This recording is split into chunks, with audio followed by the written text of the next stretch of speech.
If you're dealing with chronic pain, you might have heard that meditation can help, if not alleviate, chronic pain. And I would say that this is true. But in order to make this a reality, you need to overcome this paradox. So that's what I'll be talking about in this video. And the way that I'm going to do this is by first sharing a story with you about how I came to meditation. And then we'll do some background on what this paradox is and why it's happening. And then we'll conclude with what steps you need to take in order to make sure that you can get past this paradox so you can actually get results from your meditation practice.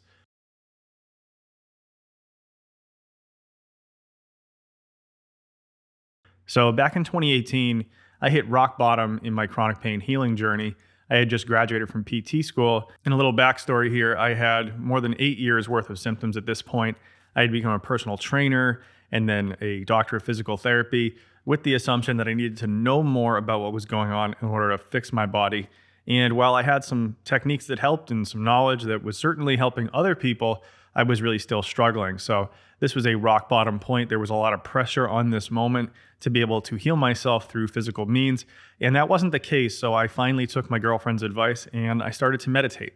So in the initial sessions, like is pretty common with meditation, is that I got some relief. So I was moving from this stressed out, hyper anxious, painful state to a more calm and relaxed state. And my nervous system was better regulated.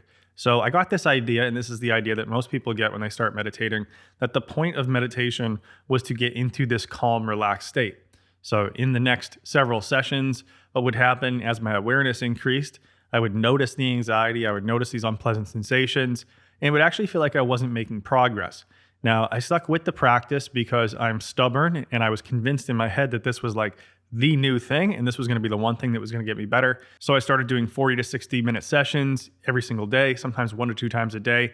And even though I'd feel better for short periods of time after those sessions, it didn't seem like any of these changes were actually sticking and carrying over to my everyday life. So then after a little bit of time, I took the pressure off this meditation practice, but I continued it as a habit because I recognized that there was some intrinsic value in the practice itself. And then at this point, I noticed that these changes actually started to stick. So this is a really common experience, and you might be thinking, well, what gives?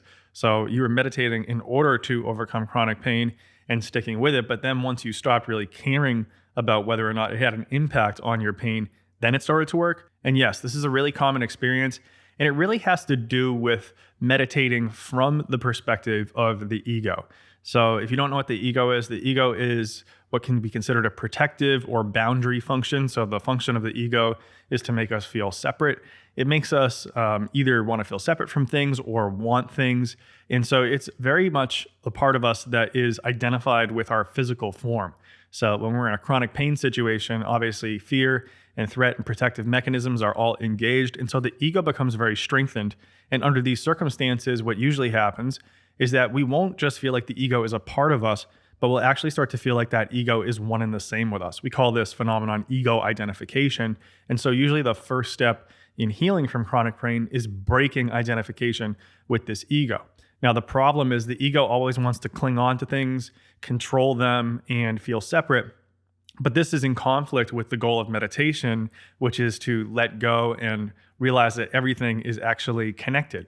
So these two goals are very much in conflict, and you'll get a lot of resistance when you start your meditation practice with an in order to mind, which is motivated by the ego trying to control the state of your body. And because the ego wants to control the state of your body, when you don't have a successful meditation session, the ego doesn't like that very much. And when you do have a successful meditation session and you start to recognize this interconnected openness, the ego also responds negatively. So you end up in this paradox where you're stuck in your meditation practice because you're trying to satisfy this part of you that wants to feel separate and wants to control. But the point of meditation overall is just to accept your experience as it is, as being whole already, and then also to feel that interconnectedness of everything through this one consciousness. So the paradox is that when you want to overcome chronic pain, and that's why you're doing the meditation, then you're really never going to get any results with it.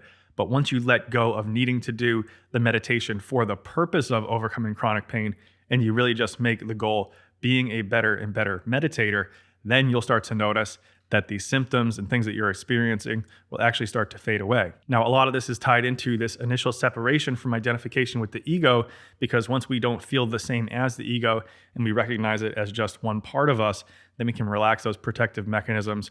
We can relax that feeling of separateness, of safety, of identification with our form, and we can start to feel this natural connectedness that we have to all other people and to all parts of ourselves. So we don't have to protect anymore, and we're able to let those defenses down, and then we start to have a reduction in symptoms. So to help you make this first move, I have a little bit of an exercise for you, and that is to get out of the mindset of problem solver, which is really ego identification, and to be able to take that one step back so that you're seeing the ego as just a part of you, not as being one and the same with you. And what that exercise is going to be is to ask this question. So ask yourself, what is here and now, right now, when there's no problem to solve? What does it feel like to not have to solve a problem in this moment and to let everything just appear exactly as it is?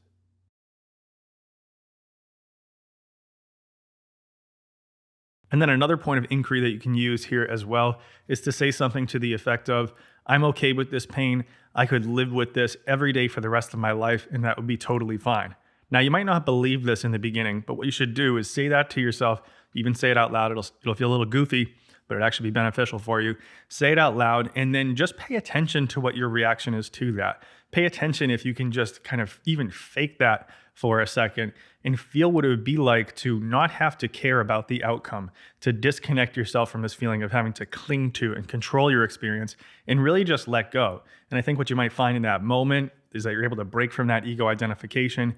You see that ego as just a part of you that's trying to protect you, but you don't need to necessarily listen to that voice. It can be there for you to notice without you feeling one and the same with it. Then you can act in a way where you don't have to be as protective. And oftentimes you'll find that pain and symptoms will go along with that and they'll start to fade away as well. Okay, guys, so just to recap, we need to separate ourselves from the outcome if we're meditating from this in order to mind or this egoic perspective of trying to control and cling. We're not likely to be able to separate from ego and let those protective mechanisms go down and let those symptoms go away. But when we start to separate ourselves from the outcome and we meditate just to meditate, what we're going to find is that that ego relaxes a little bit. We're able to break identification from it. Those defenses go down and the symptoms will also tend to fade away with them. This is going to be the goal of your meditation practice. If you have any questions, leave them down below in the comments. If you haven't already, subscribe to the channel, like this video, and until next time, thanks a lot for watching. Peace.